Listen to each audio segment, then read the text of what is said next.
got some nice long Welcome back to the Unbearable Sports Podcast. I'm your host, Brad Barron.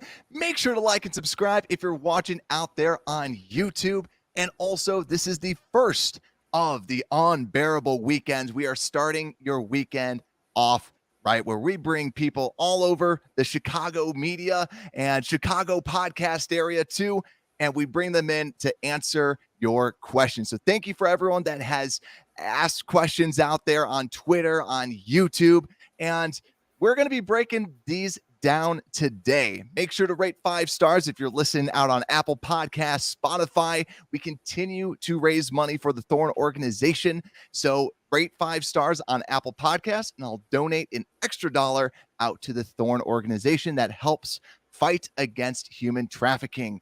But today, my special guest, none other from Bears Country, Mr. Shorty from Bears Country. How you doing, my friend?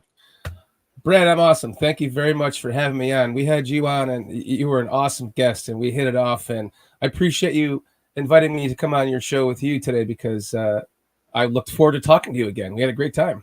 Definitely. We had a couple things scheduled, and then my wife coaches volleyball, and I didn't know how long these games go. Life gets in the way, man. Yeah. I'm sitting there, and it's like 7 o'clock going, they're in like game 2. I'm like, I got to send Shorty something. So I sent a little message and like, we got to rain check this show. So everyone out there on YouTube too, if you're wondering why you didn't see the live stream, this is for YouTube members. So make sure to go out to the YouTube page if you want to be a part of the live chat, and you can subscribe out there and join as a member. If you're a fan of the live chat, there's also some extra perks out there as well. And it's just really for the premium members for this show, since we got some awesome guests coming your way. May I add to that really quick? By the way, Brad is doing a great job over here. And when you subscribe to his membership program here to get this special content, he's donating money to charities that need it. So pony up, man. Get part of the membership. That's a lot better of a way than I would have. I should have just had you do that, Reed. I like that a lot better. But yeah, we donate $1 for every membership over to whatever the charity of the month is. So it helps me out and it helps others out as well. But Shorty, we got a game. We got Packers week coming up this week. And let's break down this injury report because we talked about it on Wednesday. And so far for the Bears, the only person most likely not going to play, Bayless Jones Jr., also with Lucas Patrick. We're not quite sure if he has the cast on or not. They're keeping it close to the vest on where he's going to be at. But David Bakhtiari, the all-pro left tackle, was limited on Friday, so is questionable for the game. Elton Jenkins, a full participant today, and Alan Lazard still limited. John Runyon was limited as well with the concussion, their guard. So like what we were saying a little bit on Wednesday, probably Elton Jenkins is going to play, but David Bakhtiari has been kind of up in the air. Shorty, anything stand out to you with this injury report? Yeah, David Bakhtiari is not going to miss this game.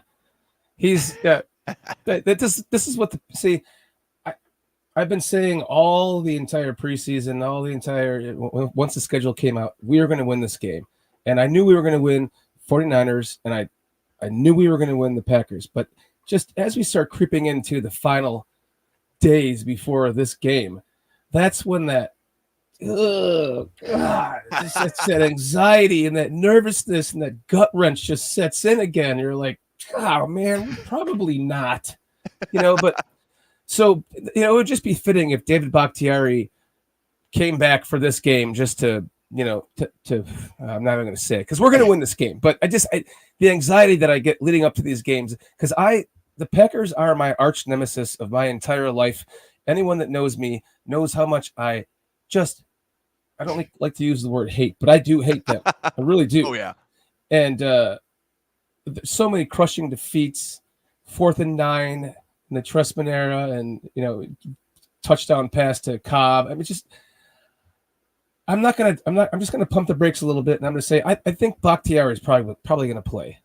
Yeah, it seems too like you see kind of a limp going on with them, but yeah, like if you're gonna play, you want to play against the Bears. And Bakhtiari is Mr. Wisconsin. Like as people can see on the chat, I have a Wisconsin Milwaukee Bucks mug because You traitor. I live in Wisconsin. I'm like, hey man, it's cheaper. yeah, exactly. I just go to the game. It's dirt cheap. It's like it's like Chicago, but 50% off, right? Like, and I'm gonna be completely honest. I've been trying to get my wife to move back home because I miss my family and going to Bears games, especially after going to this last one, the Niners game. I was there, but if I did, I probably would move right north of the border in Wisconsin. So cheaper. It's like, and yeah, you have no sales tax there.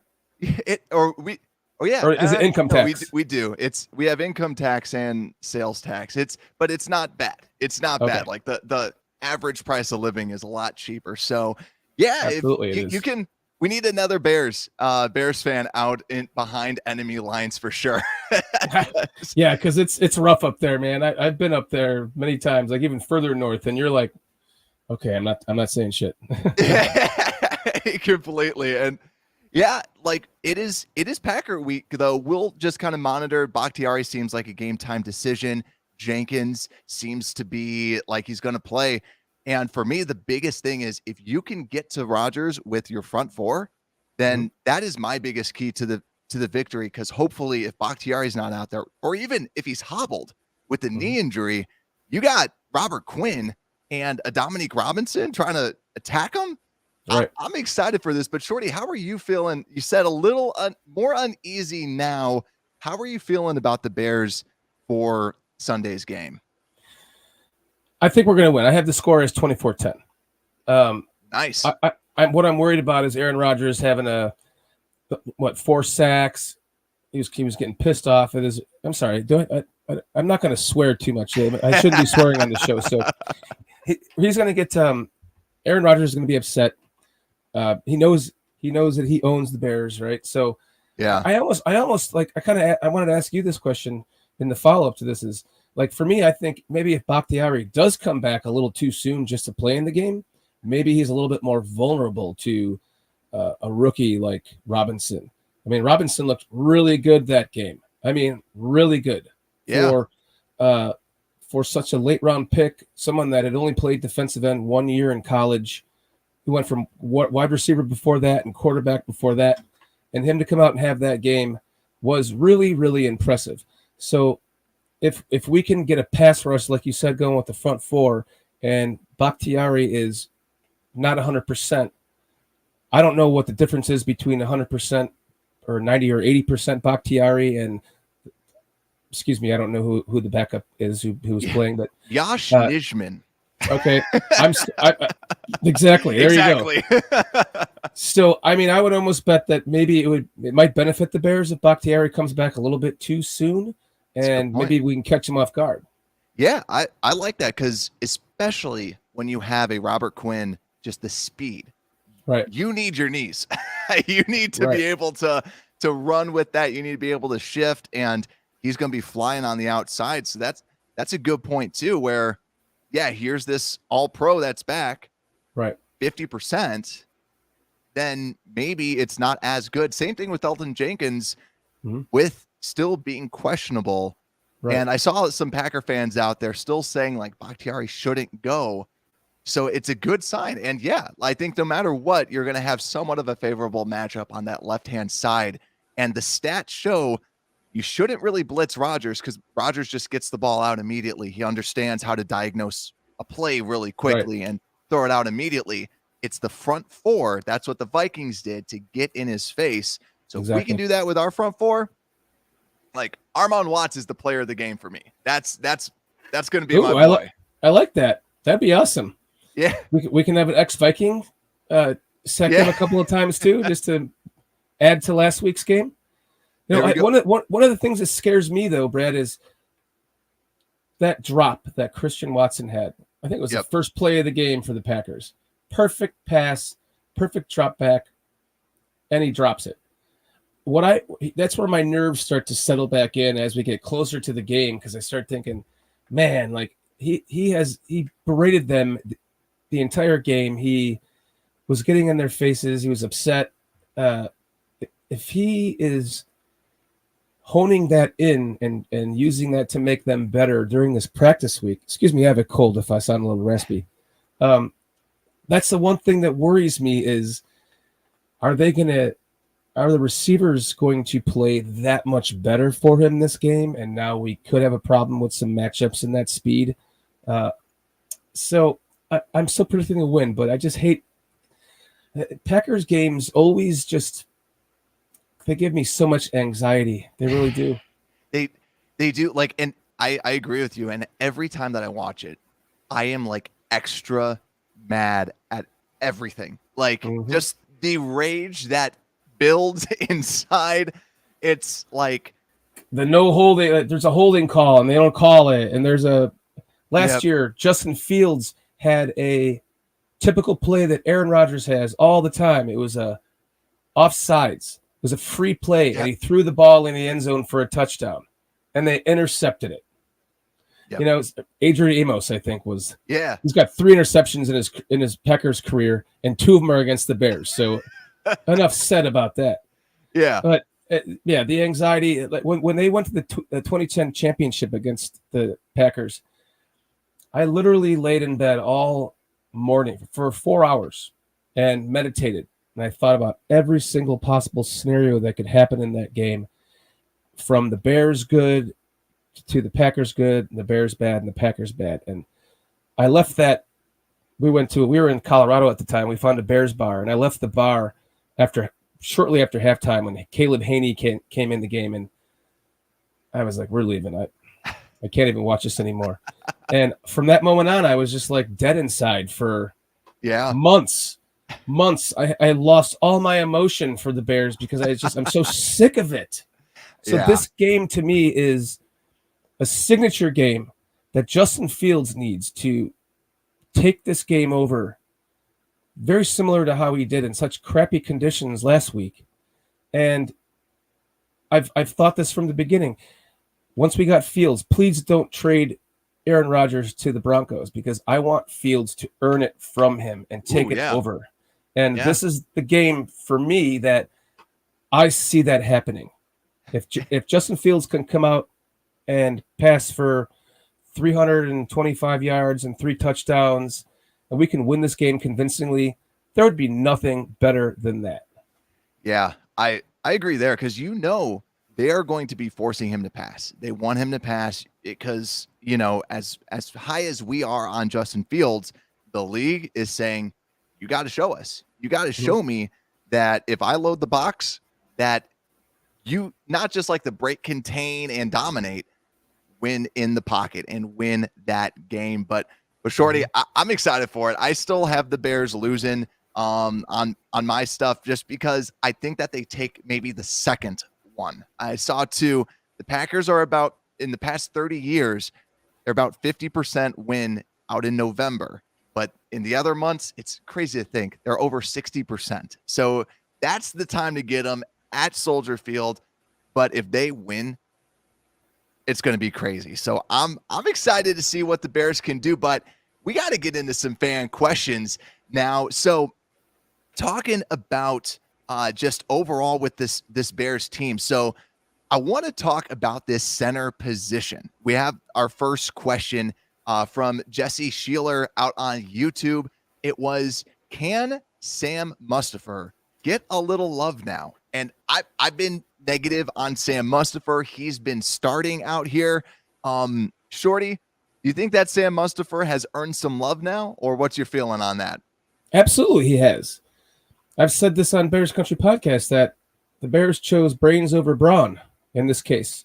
And because they could have easily kept Dieter Eiselen over him and cut Sam Mustipher, but Sam's smart and he knows how to play the game. And he hasn't played that terribly, really.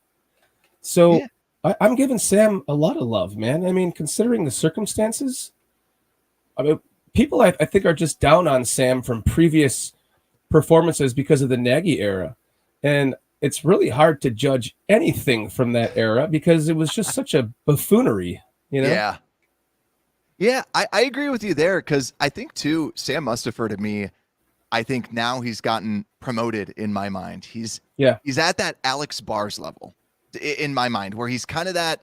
I think where I'm hard on him is I don't necessarily want him to be my starter, but if he's your backup, I'll take that all day. And like he's showing that he's playing solid out there. And then yeah, like what you're saying, he's got the brains, so he's able to play that position well. I think for me, I just want to see Lucas Patrick at that center. If you got Patrick in the middle and you got Tevin Jenkins on the right guard spot, I really like that. While if you have Lucas Patrick at right guard and Sam Mustipher at center, I don't love that, but I think that's where he is, in my opinion. Like, got to give him a little bit of love. I think that he's good, like we're saying. That was curious to me. Why Jenkins was playing so well. You would think that they'd want to give him this entire first game at right guard. It was curious to me why they would even bother rotating Patrick in rather than just give him another week or two to rest. Who do you think starts at right guard? Do you think they're going to do the same rotation, or do you think that since Lucas Patrick is the captain, he's either starting at center or right guard? I don't think he's going to start at center. I think if either he's going to start at guard, I should say. Either he's going to start at center or Jenkins is going to start at right guard. So if they continue to rotate them around, it wouldn't surprise me, but it's just curious to me why they are doing that. Yeah, it worked last game, but it feels very preseason-y for me to like see that out there. And at least Jenkins played well. Hopefully he continues to show what he's capable of. Let's go to the next question. This one I'm excited for, and I think that both of us are. This is from my friends out at TSS Fantasy. What's the best beer to drown my sorrows in after another Bears loss? So assuming they lose to the Packers at Lambeau, Shorty, do you have a beer of choice to drown your sorrows in? I do. Did you get the image I sent you? I saw it, but I didn't create a graphic of it. It's a Boss Tweed by Orthodox Brewing Company. It's a New England IPA that's like 9.3%. And it is really hazy. And it's the first one that I've ever had many years ago. And I have a kegerator. And my buddy has the place that I got it from. He had a keg of it, and I bought it from him. And man, was it good. Nice. So it's really strong. So if you want to drown your sorrows into a Bears game loss against the Packers, that's a good one for me because it's almost like you're doing shots of tequila. It's got such a high content, alcohol content level. So is IPA your favorite type of beer? It is, yeah. Nice. Strangely enough, because I couldn't stand them. The first one I ever had. Yeah, they've grown on me. Yeah, it's one of those things. Like after like the first one, you're like, why do people enjoy this? And then after you keep on sipping some, you're like, all right, this is good. See, but I'm going the opposite way. Rather than like something nice and good, first off, to drown my sorrows, I'm going to cheat and say I'm going to chase it with rum or like I'm putting vodka, I'm putting any hard liquor that's around the house, just chasing the beer and being like drowning the sorrows. I hear you, man. But it's to the point we take it personally now, you know? Like I know I got work on Monday. Maybe I won't do it this Sunday because I got work the following Monday. But yeah, you just got to do that. I know I got to go into a bunch of Packer fans hearing it.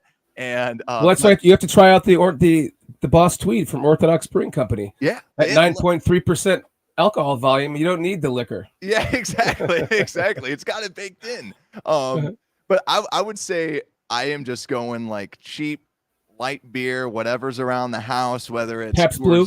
Yeah, Pabst, Coors Light. Whatever's in my fridge. It always depends on who was over last.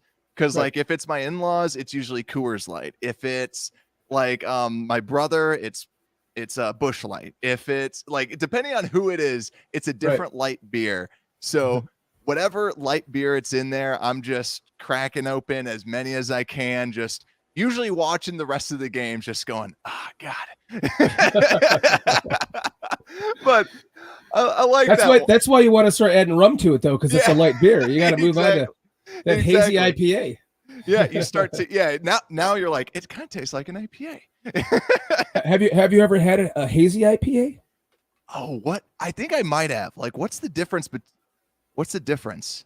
It almost looks like a wheat beer, like almost like a Blue Moon or something. If Yeah. you pour a Blue Moon into a glass out, or like a Haken, what's that one? Hackenschlager or whatever. Oh, I know. German wheat beer. I know exactly what you're talking about. Like But they're like, Hefeweizens or yeah, but they're even more cloudy and hazy is the yeah, word for it. It almost looks like orange juice, like a full yeah, pulp orange juice, but a little bit less orange. Really, they're really good. They're really yeah. good.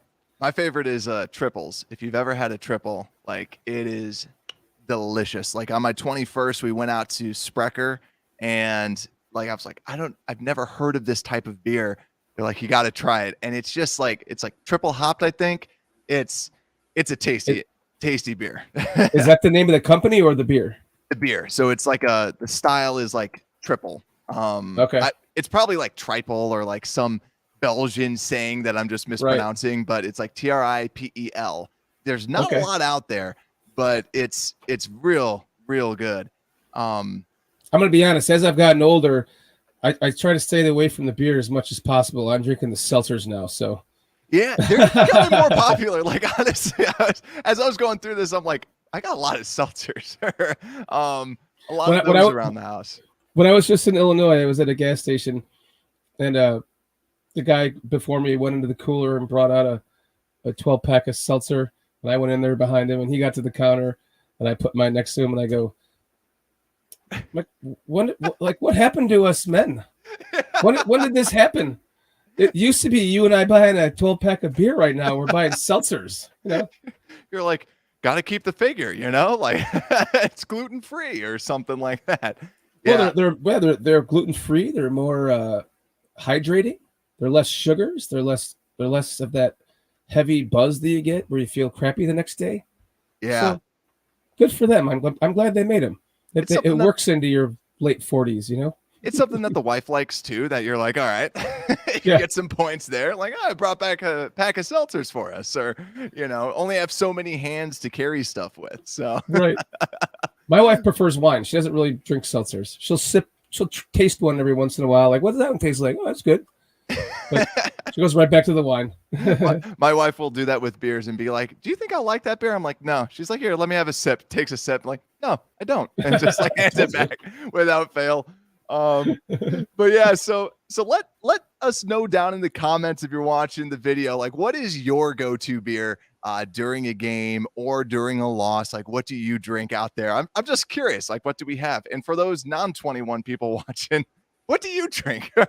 What do you have to do? But next question comes from Tiff off of YouTube. It's, will Darnell Mooney and Cole Kmet get to play and make some catches and TDs this game? So last game, Cole Kmet, I don't believe, had a catch, and Darnell Mooney only had that one screen. Yet again, they only threw it, I believe, 17 times. Shorty, are you feeling like one of them are going to be able to break out, or both? What's your feeling? Both, actually. I'm not going with how many catches that they had, but I'm calling Mooney with around 122 yards and a touchdown, and Kmet about 78 in the 70s range and a touchdown. I think they're going to get a touchdown out of Kmet in this game in the red zone. Nice. And Monty, I have him rushing for about 80 plus yards and a touchdown. Those are my 3 touchdowns in my 24-10 win. Nice. Aside from obviously a field goal. So I think they both will. Yeah, to me it's like look out for Cole Kmet. I like your prediction with Kmet. This Packers defense has been known for not like being able to cover tight ends. So I feel like Kmet, and especially with Getsy as the play caller, he's probably like, I've seen this defense a handful of times. I know that they're in the defensive room saying, I really hope they don't do this, or I really hope that they don't attack this way. So Kmet could have a big game. That's my feeling. And the fact that was non-existent in the last game, I think kind of shows to me that they're going to try to use him more in this game. So that's kind of why I went a little bit higher in what I thought he was going to do. Yeah, and one thing too, just even to your point about Mooney, I'm curious if they, yet again, he's not Justin Jefferson. Justin Jefferson to me is the number one wide receiver in the NFL. Mm-hmm. But you saw some of the safeties with Amos and Savage not being able to communicate when someone's going across the middle and going deep. They were bad at passing people off. Do they try and attack that again? Now, those are two good safeties. They must be practicing it. They must be hunkering down on it. But is that something that you try to see? Did they fix this, or is this still a weakness of theirs that they just haven't ironed out throughout the week? But Mooney is someone I'm more nervous about, but I think that's where Cole Kmet, I think, could definitely have a game. Yeah, I mean, we really didn't get to see too much of this last game because of the rain. I mean, that really hampered how they were able to do things in the game. And the rain kind of the field conditions, although much better had it been the previous grass that they had, I think that they were able to finally just overcome some of that weather. And that's what I really enjoyed about the game, especially being there, is that the defense it bent, but it didn't break. And those are some of the things that we're used to seeing, the characteristics of the previous regime that kind of ran a similar defensive scheme. So, yeah, I mean, I think that this game is going to be a good game. I think that with better weather, we're obviously going to get to see more of what this team had to offer from the previous game. So, I think that here's what it all comes down to. Justin Fields, to me, is a superstar in the making. Mm-hmm. And there's many reasons why, I should say, that I think this. And one is his improvisational skills, his ability to throw on the run, his accuracy. We're seeing that he can read a defense. He's completely bought into this team, this coaching staff. Luke Getsy, you could tell he loves Luke Getsy by the way he talks about him. Oh, yeah. And to me, when you have a superstar in the making, he becomes a superstar along the way. Yeah. And, we saw this with Patrick Mahomes. We saw this with Josh Allen. I don't think he's not that far out of the league of either of those two quarterbacks. Different styles, yes, but he's fast. He has accuracy. Excellent escapability, maneuverability, ability to throw on the run, accuracy, can read a defense, get his shifts and his protections going. He's smart. He was well raised. You saw what he did in that game. All the improvisational skills are what got those touchdowns, those two touchdown passes. So 100%. To me, that is where is the defining moment and the difference between whether or not I'm going to predict a win or a loss. Because although my anxiety takes over right now, like it does every single time we play, the one thing that I have in the back of my mind is the Justin Fields card. And hopefully I'm right. Yeah, I agree with you where like his improv ability is unmatched. Like you see all these other quarterbacks that were drafted with him, they don't have that. And that actually brings me to another question that I'll actually bring up right now. Tariq out there asked, if you could take any second-year quarterback, so Mac Jones, Davis Mills, Trey Lance, Justin Fields, and who's the Trevor Lawrence, and Zach Wilson. Zach Wilson. If you could take any of those quarterbacks, who would you take? I already gave you my answer. Yeah, that's what I was thinking. I don't think any of the other quarterbacks are a superstar in the making like Justin Fields is. I think he's the best quarterback out of that class. I really do. See, for me, it's like if it's, hey, you have to give away Fields or get any of them, it's like it's still Fields for me. The only person that I think comes close is Trevor Lawrence, just because of what he was able to do. But I saw some people like with Mac Jones, people saying, oh, we should have gotten Mac Jones. We got it wrong. Like you don't miss out on the talent like you were, illustrating. You don't miss out on that talent, being able to hit those home runs, being able to do that. Now you just need, as long as you can coach them and get him to that spot where he can run the offense and then he can do that improv stuff, which we've seen with, God forbid, Aaron Rodgers. Whenever we seem like we got the sack and he runs out, makes the pass, Justin Fields shows that he is capable of that. He's capable of, like you said, the superstar play. Mm-hmm. So honestly, it's like, yeah, I couldn't move away from Fields, but I feel like Trevor Lawrence to me is the second, where he hasn't blown me away, but I love that you could have the best quarterback in the league with Fields, right? Especially because they brought, one of the things that I loved that they did in this regime, which kind of leads to a question I'll get more into in depth later, but bringing over all these Packers players and assistants. Yeah. Just says it all right there for me. Getsy is a gem. He's an absolute gem.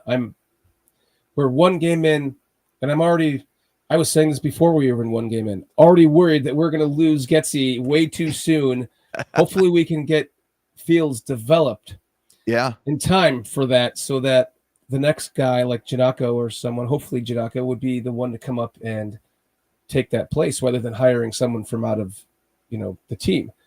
That's the one thing I do have confidence in, is that this coaching staff from Eberflus down, he's going to have the next guy, if we do lose a Getsy, to come up and replace him from the team, so everything remains fluid. But to that point, like, Getsy is just them losing, the Packers losing that offensive mind over there and bringing him to the Bears. And now he has the offensive mind of what the Packers had, right? He's going to know tendencies. He's going to know certain things that he'll be able to look for, even though the defense isn't, it's a different personnel. But I'm just excited that they have someone in-house from the Packers. And you noticed it right off the bat when you start watching Justin Fields in training camp. They were training him like Aaron Rodgers. You saw him, they moved his left foot. His left foot is out first instead of his right foot. If you watched, I think it was last night's game, the Chargers, Herbert doesn't have that same standing position in a shotgun. He has his right foot forward. So there's just the way that they were training Justin Fields throughout training camp, OTAs. They're training him like they trained Aaron Rodgers, through the eyes of Getsy. And I was immediately excited to see the difference that I saw in Fields with his throwing mechanics, his footwork, all of that. And you saw that in the first game. But they all started to, in that terrible weather, field conditions, that you kind of saw a little semblance of what Aaron Rodgers is in Justin Fields in that game. And that's from the coaching. It's from the coaching. And what's great is he loves his family, unlike Aaron Rodgers. Yeah. So you got a great, like you talked about it too. Like, you have a great person in him. You have a great leader that people are following. Like, when you watch the 49ers game, no one cares about Trey Lance. Like, you saw he got sacked and you saw Mike McGlinchey run off. While if Fields goes down, everybody's around him because he's putting in the work and he's just a natural leader. Like, some people just got it and he's got that. So moving on to the next question, though, because in the same vein of Justin Fields, our friends at Sideline Summit asked, what is the ideal leash on Justin Fields? He is a very talented QB with dual threat ability. I'm curious on your thoughts. Oh, MVP. That's the limit. He could be a league MVP. Because that's what I feel about him. Yeah, because to me, it's like the leash is where you bring someone back, right? Like, kind of like with Trey Lance. So if he throws an interception, is he ever going to get benched, right? Like, and to me, when I first saw this, I was like, no. Like, what? But then I reread it a little bit later, like a day later. I'm like, his leash. I think, honestly, if we're being real with this, it is the minimum is like the end of the season, right? Because let's just say, God forbid, something bad, something horrendous happens, and the Bears end up losing a bunch of games. Where's the wood? Where's the wood? Like, I gotta start talking. Better have some real wood next to you instead of that faux stuff. Yeah, I got an acoustic guitar. I got that right there. At least I hope it's real. Real plastic. So with that though, like that to me is the leash. I don't think that there is a situation where he would throw interceptions and they'd be like, you know what, let's go with Simeon. If he's not doing well, I just see him playing the entire year, and then them just saying, well, now we can get our next quarterback. I would hate that. I would hate for that to happen because you have all the talents in the world.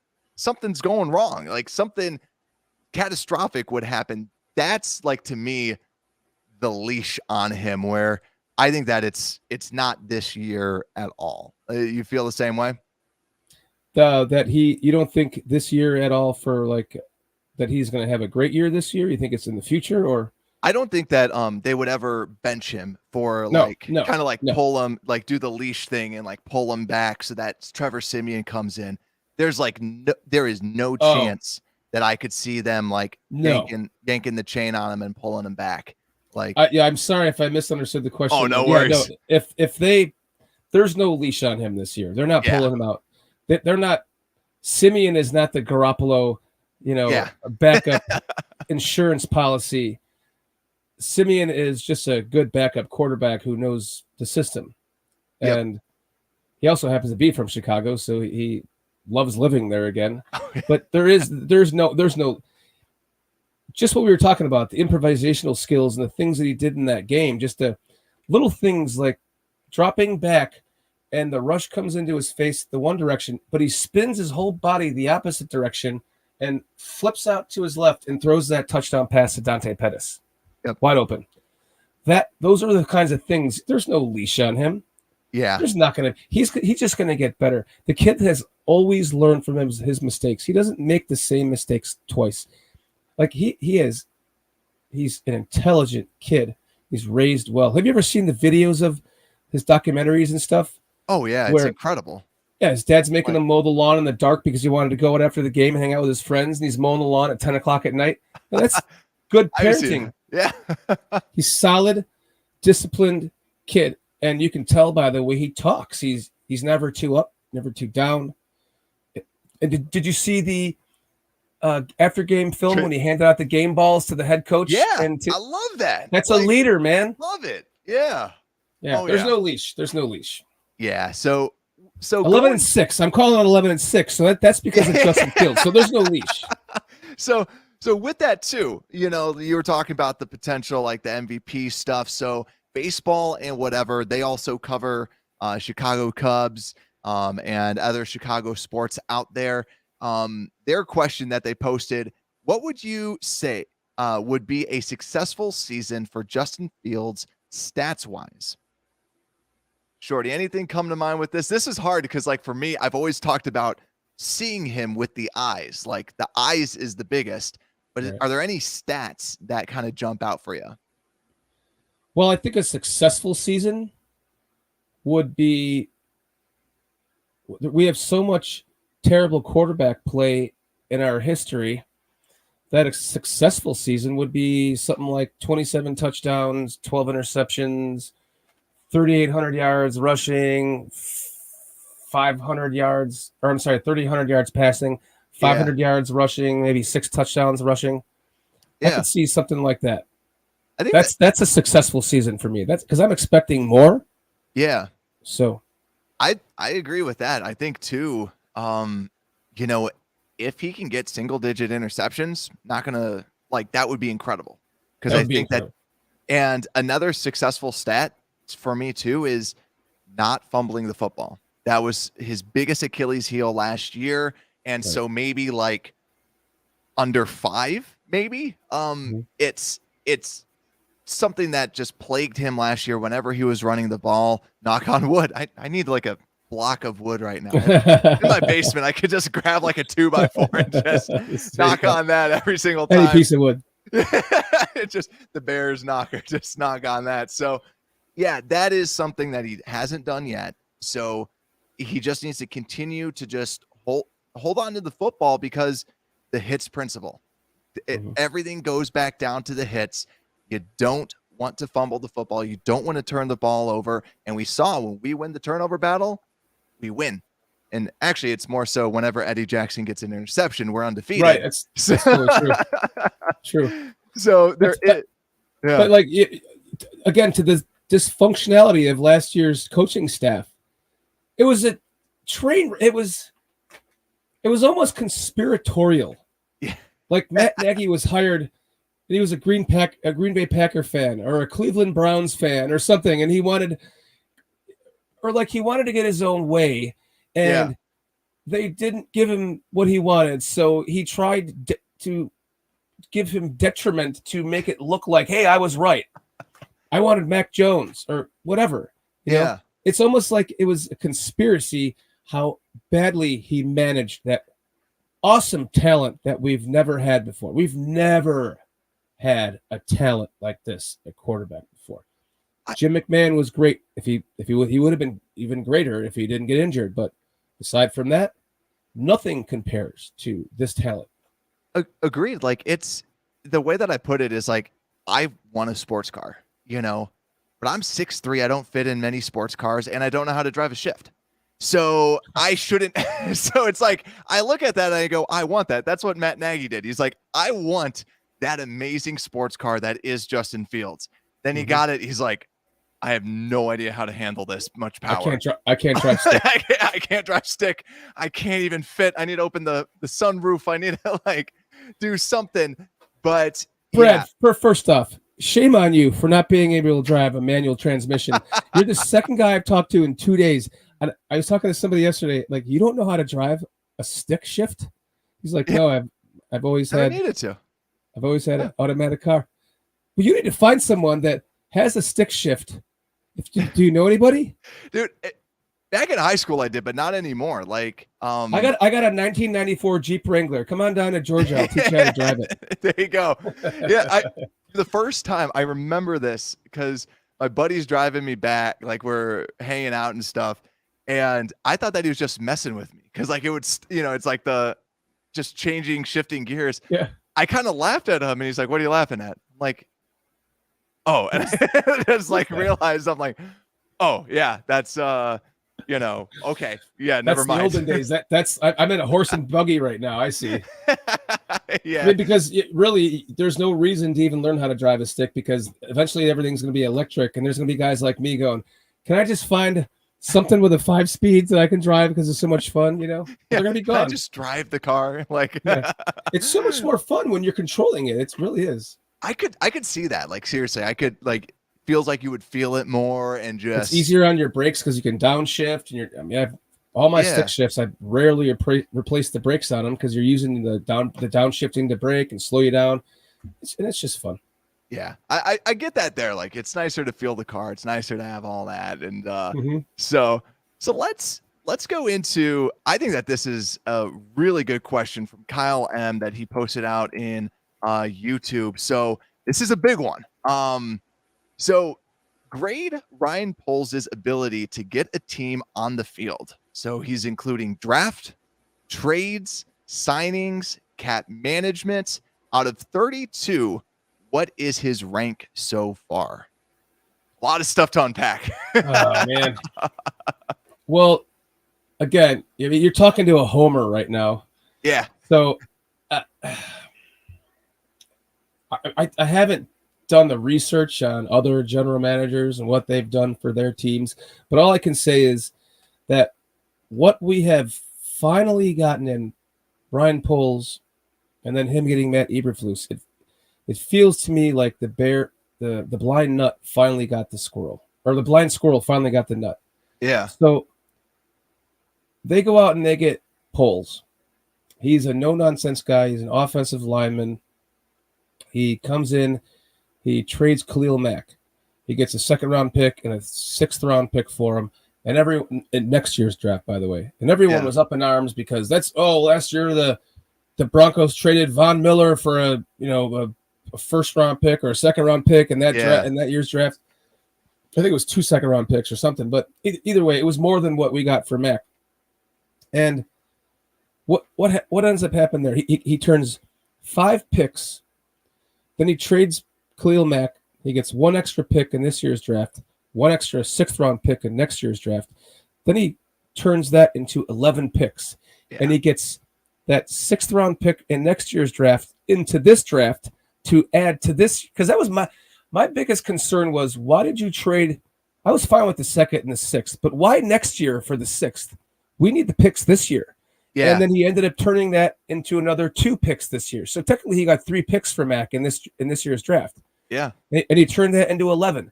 And we saw almost every one of those players on the field this past game. Yeah. The signings that he got, the bargain basement guys, the 1-year deals, prove it, and we'll sign it. We'll give you a contract next year. So, Nicholas Morrow, Byron Pringle, EQ, all these, a rack of different players that are on these 1-year deals. I've said this for a long time.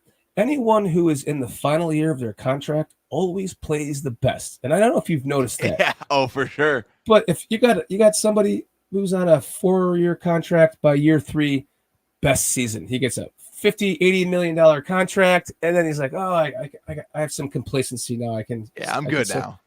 I can finally eat my steak, But so he went out and did that by signing all these 1-year guys, and those guys are on that final year of the contract, so they're all going to play their best, and they're going to be trying to get that contract from the Bears, not from some other team. They don't want to uproot their family and start over all again with a whole different coaching staff and learning a different offense or defense. They don't want to do that. Yeah. And if you get comfortable with where you're at in a good coaching staff, like it seems we have, those players are going to play better. Now you're going to get more out of them, and some of them will be re-signed to longer term contracts. So I think we're starting to see what we're getting out of that. And for me, I graded a number 1. Yeah. Sorry, I'm just a homer. Yeah. It's number 1 to me. We've never seen a general manager come in and sign an assistant general manager. Yeah. We've never seen a head coach come in and say, no, this field sucks. We have to rip up this grass and put down Bermuda grass. Oh, for sure. For sure. And I was at that game. I've been to so many games, and with that much rain on the field, and it wasn't just slipping and tearing and chunks going everywhere and people falling down because the grass came out from underneath them. Yeah. So number one, the influence is just across the board. Yeah. I like the points that you made, because the way that I see it too is you had 2 options. Like, I think about it where it's like finances, right? If you have all this debt, what do? Do you just try and pay it off all at once? The Dave Ramsey, for those financial people out there, the Dave Ramsey, like, I'm just going to pay everything off and then we're going to move on. Or do you just try and make it work? Both are viable options. Like, he could have kicked the can down the road with some of the salary and done different things like that. But what I like is his conviction to, this is the way I'm going to build this team.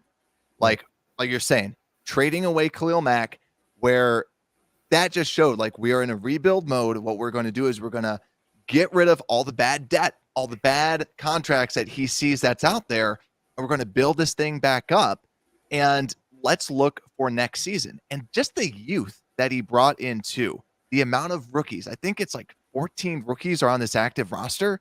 It's nuts. And so you have young talent that you can develop. And yeah, like, I love that he's trading back.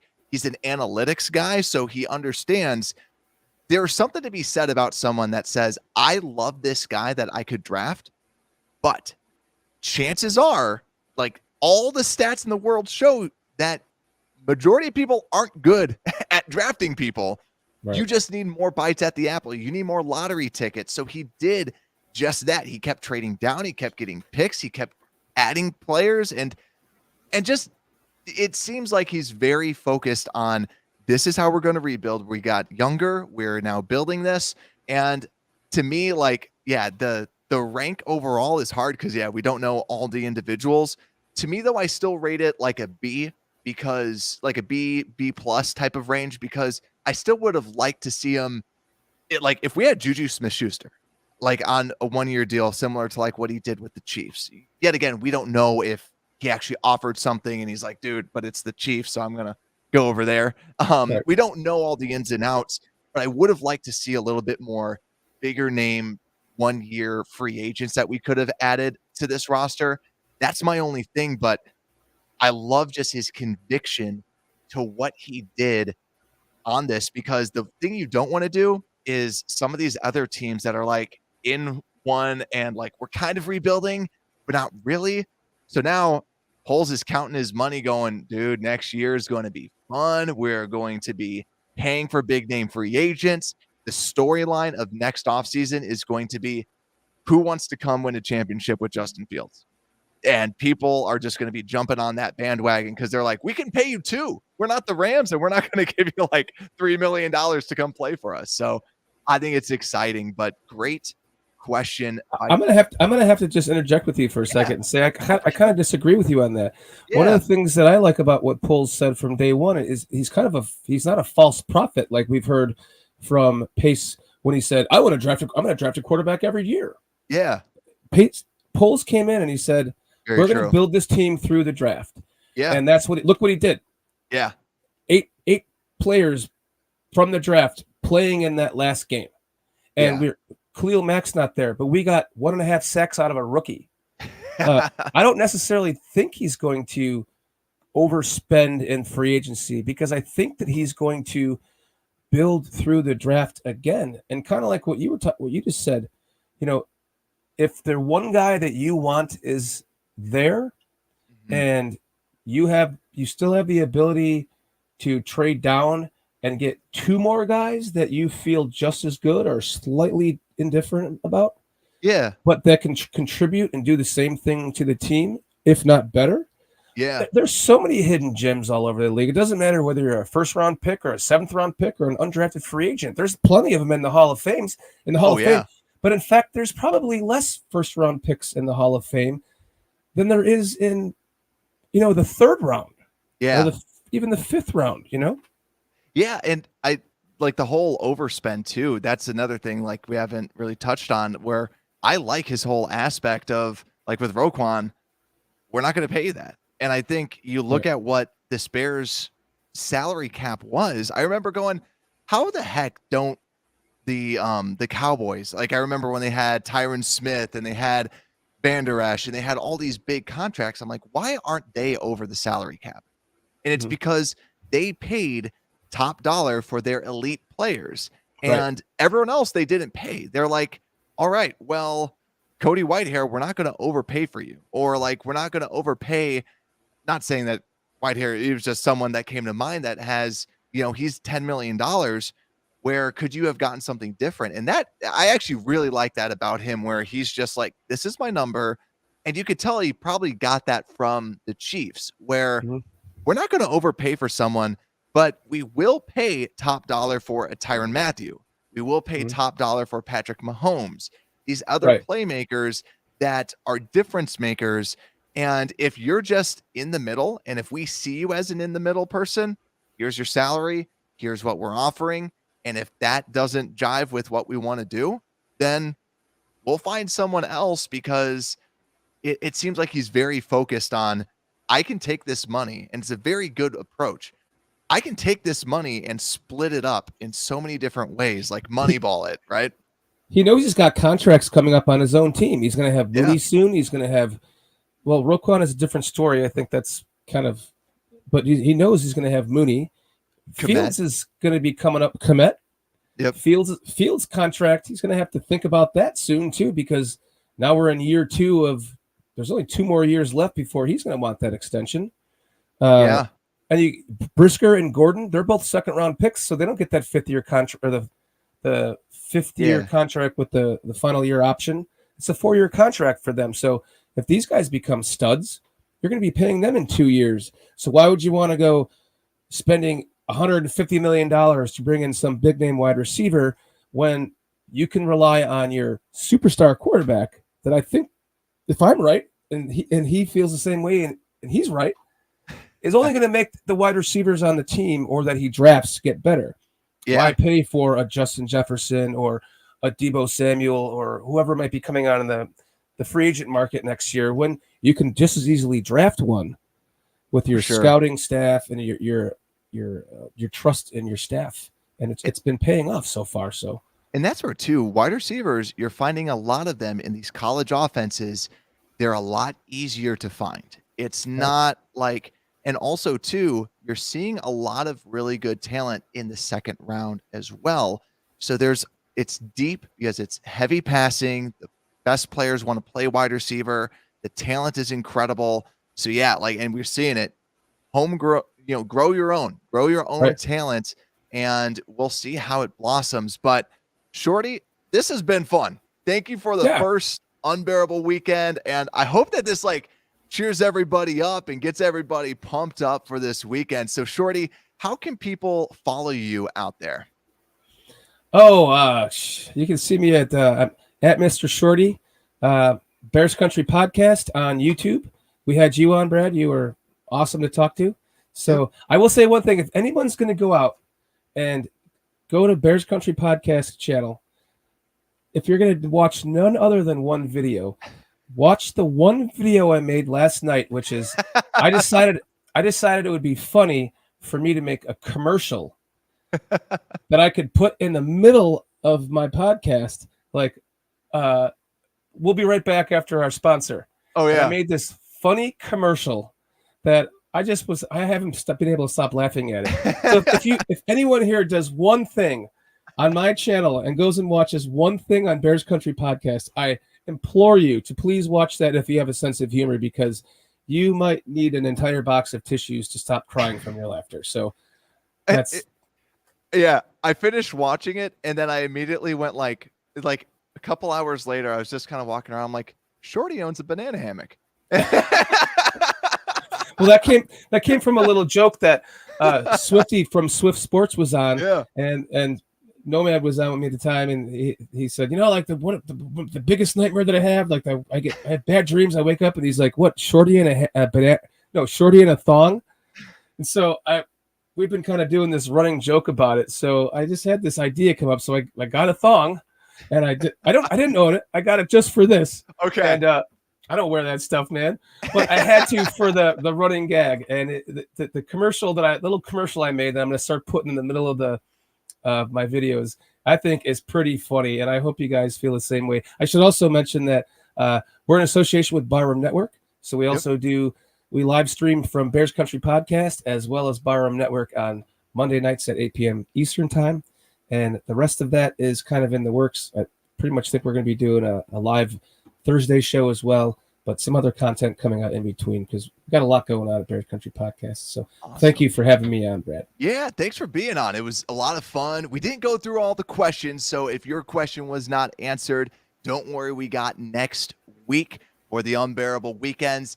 And also, you can send us, if you're listening out there, you can send us your questions, unbearablesports@gmail.com. Feel free to send whatever you want out there. DM me on Instagram, Twitter, Facebook, whatever you like to use. And I'll do the exact same thing last time and kind of post it out on social media so you can post your questions and send them out to me. But also, if you want to join the live chat, you can join the membership. Helps out the channel tremendously.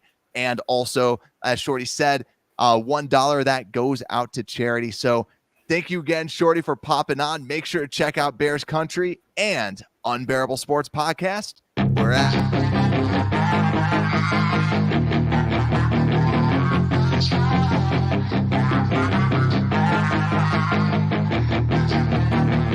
Yeah, she's got some nice long hair, and you know that she's a bad chick. Thank you for listening to this Belly Up Sports Podcast Network product. Some said we go belly up, so we made it our name, and we're still here.